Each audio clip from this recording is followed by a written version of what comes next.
ही होता है। ये विकर्म बड़ा भयावह होता है और ये भारी दंड देता है और ये कभी नष्ट नहीं होता। नष्ट तो भगवान कर सकते हैं केवल।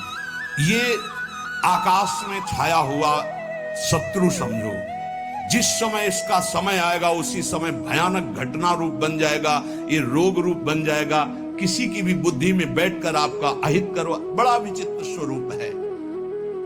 कोई पूछ रहा था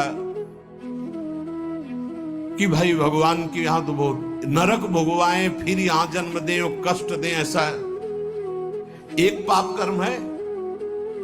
अगर इस सृष्टि में भारत में तुम एक कोई पाप कर्म तुम्हारा प्रकाशित हो जाए कि एक हिंसा की, एक बेविचार किया, एक छेड़ा, तो उसकी सजा देख लो जाके कानून में।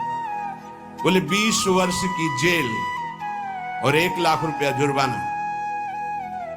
इसके बाद जुर्माना क्यों जब उसको सजा दी जा रही है तो जुर्माना कैसे दे? उसको सजा दे दी। नहीं, कानून है, ऊपर से है जुर्माना। तुमने ऐसा किया 7 साल की जेल, 50,000 जुर्माना देना पड़ेगा। ऐसे ही नरक भोग और इसके बाद पुनः तिर्यक योनियों में जन्म और उसका दंड, ये जुर्माना। खेल तमाशा समझो। लाखों पाप ऐसे हैं जो तुम्हारे प्रकाशित नहीं हुए, हमारे प्रकाशित नहीं हुए। अगर भगवान की प्राप्ति नहीं होगी तो एक एक सेकंड के कर्म का भोग भोगना पड़ेगा। ये कब तक चलता रहेगा? जब से सृष्टि रची गई आज तक चल रहा है। तो इसलिए मुझे मनुष्य शरीर से तत्वबोध या भगवत प्राप्ति अत्यंत आवश्यक है। ये काम करने के लिए हम आए हैं। कर्मों को भोगना ही पड़ता है, चाहे जहां भाग के जाओ। किसी ने प्रश्न किया था कि आपने कहा देवराज इंद्र ने अहिल्या के साथ गलत व्यवहार किया, तो आपने ये नहीं बताया उसको दंड क्या मिला।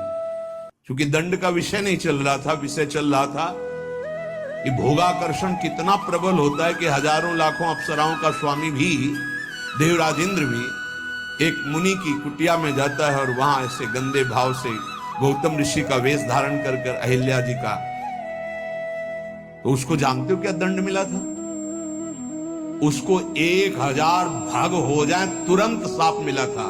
तुझे भग से, भग माने योनि, तुझे योनि से बहुत प्यार है, तू देवराज इंद्र है, तू जो चाहे कर सकता है, तो देख मैं अभी तुझे दंड देता हूं। गौतम ऋषि ने कहा सहस्त्र भगधारी हो जा। पूरे शरीर में हजारों योनियां हो गई और हर योनि से महान दुर्गंध। अब बैठ त्रिभुवन पति बन करके चरणों में लौट गए। 1000 योनि पूरे शरीर में, योनि और दुर्गंध युक्त घृणास्पद घोर नर्क समझो, घोर नर्क।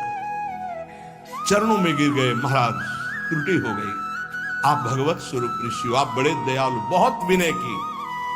तब का भोग तब तक जब तक भगवान रामावतार में नहीं आते।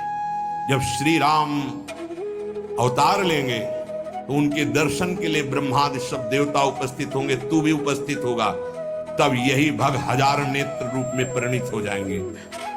ये दंड मिला था।